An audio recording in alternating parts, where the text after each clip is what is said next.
नागरिकता विधेयक प्रमाणीकरण कहने कहित मध्य प्रदेश के सांसद सब राष्ट्रपति रामचंद्र पौडेल के धन्यवाद आभार व्यक्त कयलनि अछि।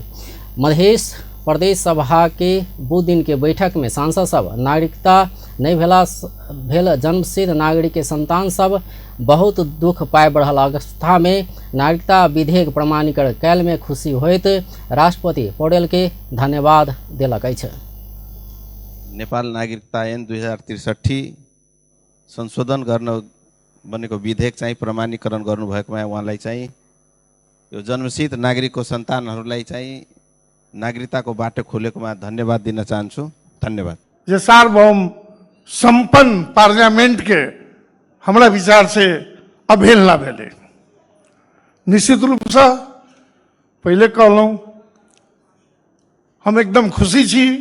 संपूर्ण माननीय जी मात्रे ने जे नागरिकता से विहीन जनता जे घर से सबके अवश्य खुशी लागल हेते।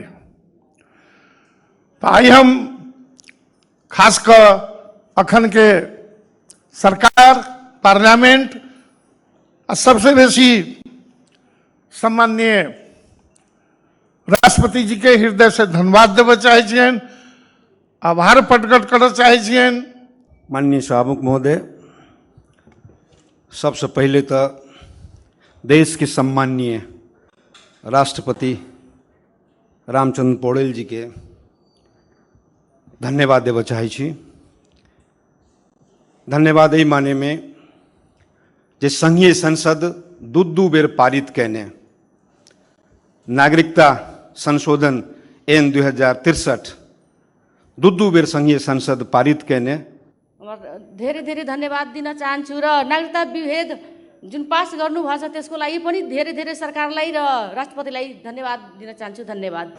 भर्खरै सम्माननीय राष्ट्रपतिजीले नागरिकता विधेयकलाई अनुमोदन गर्नुभएको छ, पास गर्नुभएको छ। त्यसको लागि म हार्दिक आभार प्रकट गर्न चाहन्छु। यसले गर्दाखेरि धेरै मान्छेहरू युवाहरू केटाकेटीहरू नागरिकता विहीन भएर बसेका थिए। अब उनीहरूले नागरिक नेपालको नागरिक हुने एउटा सौभाग्य प्राप्त गर्छन्। आज म लगायत नेपालका अनागरिकबाट नागरिक हुनुभएका सम्पूर्ण नागरिकमा एकतर्फको खुसियालीको माहौल छाएको छ। आज नागरिकता विधेयक महामहिम राष्ट्रपतिजीले प्रमाणीकरण गर्नुभएको छ।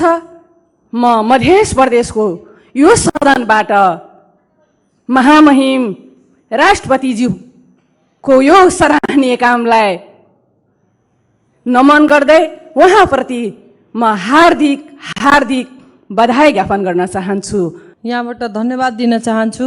जुन हाम्रो नागरिकता विधेयक यो प्रदेशको लागि खास भन्ने हो भने एउटा लडाईकै विषय थियो र त्यो विषयलाई प्रमाणीकरण गरेर जुन यो मधेसको जनता अझ खास गरेर भन्नुहुन्छ भने जुन महिलाहरूको समस्या अझ बढी थियो, जो आफ्नो बच्चालाई पहिचान दिन सकिरहेको थिएन, नागरिकता दिन पाइरहेको थिएन, त्यसको लागि यो समस्याको समाधानको रूपमा हामी बीच ल्याइदिनु भएकोमा धेरै धेरै आभार व्यक्त गर्दै म अगाडि बढ्न चाहे।